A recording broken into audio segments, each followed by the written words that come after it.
Bom, meu nome é Samara e hoje nós vamos falar sobre a glicólise e a regulação da glicólise. A glicólise, ela é a primeira etapa da respiração celular. Então, ela é dividida em glicólise, ciclo de Krebs e cadeia respiratória. A glicólise, ela usa como substrato, como precursor, a glicose, que tem como objetivo final, depois dos 10 passos de glicólise, transformar esse substrato, que é a glicose, em 2 ácidos pirúvicos. E de onde vem essa glicose? Ela vem da alimentação. Assim como a gente ingere lipídios, proteínas, a gente também ingere carboidratos e a glicose vem desses monossacarídeos. Após ser ingerido o carboidrato, a glicose ela cai na corrente sanguínea e é absorvida na parede intestinal e entra para a célula. Essa entrada na célula ela acontece por meio de difusão facilitada, logo ela não tem gasto de energia. O que facilita essa entrada da glicose na célula são proteínas, as proteínas GLUT, que são transportadoras de glicose. O resumo da glicólise. A glicólise começa com uma molécula de glicose e termina com 2 moléculas de piruvato. Para que isso ocorra, essa molécula passa por um processo de 10 reações químicas. Nessas reações são consumidos 2 ATPs. O objetivo da respiração celular é sempre a produção de ATP, só que no início isso não acontece. Pelo contrário, eles são consumidos. Porém, ao longo das reações de glicólise, ela produz 4 ATPs. Então, se ela consome 2 e produz 4, a glicólise ela é finalizada com um saldo positivo de 2 ATPs. E aí, no slide, eu coloquei algumas perguntas. Qual é a relação da glicólise com o NAD+, né? O NAD, ele é um transportador de hidrogênio e elétrons, né? Esses hidrogênios e elétrons, eles são provenientes, eles são oriundos da glicólise. E para qual finalidade? O objetivo da glicólise é sempre a produção final de 2 ATPs, assim como o objetivo de NADH mais H é transportar esses hidrogênios e elétrons. Esses hidrogênios e elétrons, eles são utilizados na cadeia respiratória. A função, então, dessa transferência dentro das etapas da respiração celular é que quando glicólise e Krebs, cada um tem um saldo positivo de 2 ATPs, glicólise com 2 e Krebs com 2, esses ATPs que são de saldo positivo, eles vão ser levados para a cadeia, para que a cadeia consiga produzir 28 ATPs. As reações da glicólise e os pontos de regulação. Então, com o auxílio da proteína GLUT, a glicose ela entra na célula e a partir daí é um caminho sem volta. Nesse caminho pelo qual a glicose percorre, ela passa por 10 reações químicas, né? E existem pontos onde ela precisa ser regulada, que são os chamados pontos de regulação. São 3, mais especificamente. Nesse esquema do slide, eles são retratados com esses pontos coloridos, que são a hexocinase, a fosfofrutossinase, que é a PFK, e piruvato-sinase. A reação 1. Quando a glicose ela entra para a célula, ela sofre uma reação de enzima, uma reação da hexocinase.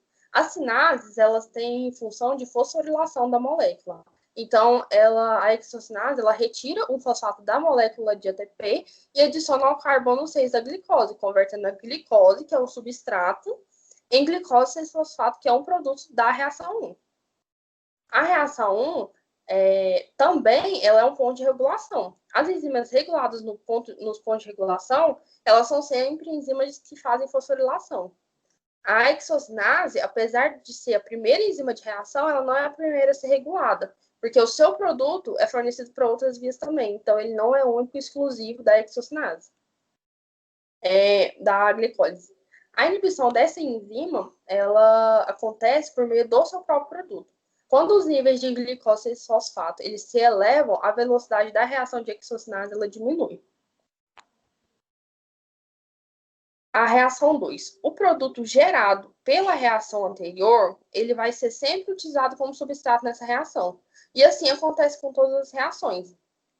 Na reação 2, a glicose 6-fosfato, que é um substrato, ela sofre a reação da enzima fosfoglicose isomerase. Essa enzima, ela converte a glicose no seu isômero, então ela isomeriza uma aldose em uma cetose, transformando assim a glicose 6-fosfato em frutose 6-fosfato, que é o produto da reação 2.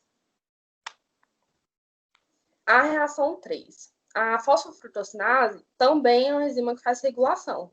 Então, ela retira um fosfato da molécula de ATP e adiciona ao carbono 6 da molécula, transformando a frutose 6-fosfato, que é o substrato da reação 3, em frutose 1,6-bifosfato, que é o produto.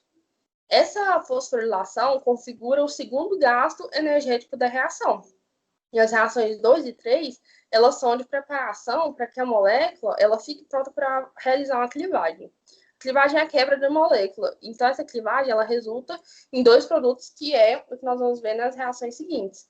Mas a PFK, ela também é uma enzima regulada. Ela é chamada de enzima marca-passo, porque ela dita a regulação da glicólise. A fosfofrutossinase, ela é a principal enzima e a primeira a ser regulada. Por que ela é a primeira a ser regulada? Porque seu produto ele é fundamental e único para a glicólise. A frutose 1,6-bifosfato, que é o produto, ela é importante, além dela ser fundamental, ela vai ser clivada na reação 4.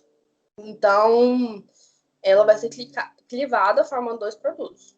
Após a alimentação, o substrato da PFK ele tende a aumentar, elevando assim a velocidade da reação, que converte o seu produto e eleva os níveis de ATP. Com essa elevação, é desenvolvido um gráfico de velocidade micaeliano. Perdão. Quando começa uma elevação exagerada de ATP, a PFK ela é inibida no seu centro de elosteria, formando assim um gráfico folha de velocidade. O outro composto que também inibe a PFK é o citrato. Essas inibições de ATP e citrato em conjunto, elas formam uma inibição bem forte da PFK. A reação 4. Para que a aldose, que é uma enzima, ela consiga exercer sua função, ela precisa que a frutose 1,6-bifosfato esteja com suas extremidades fosforiladas. Então, a aldose, ela possui a função de clivagem, que é o que a gente falou acima. Ela transforma a frutose 1,6-bifosfato, que é o substrato, em dois produtos. Esses produtos são a dihidroxiacetona fosfato e o gliceraldeído 3-fosfato. O gliceraldeído 3-fosfato, ele segue na via, e a dihidroxiacetona, ela é convertida também em gliceraldeído 3-fosfato, que é o que a gente vai ver na reação 5. A reação 5. Na reação 5, a dihidroxiacetona fosfato, ela sofre a reação da enzima triose-fosfato isomerase. Essa enzima, ela faz um rearranjo da molécula de dihidroxiacetona fosfato, onde ela passa a ser opticamente ativa. Então, assim, ela passa a ser semelhante ao gliceraldeído 3-fosfato. Ou seja, além de semelhante, ela passa a ser a molécula de gliceraldeído 3-fosfato. E a partir daqui, todas as reações seguintes, elas acontecem em duplicata.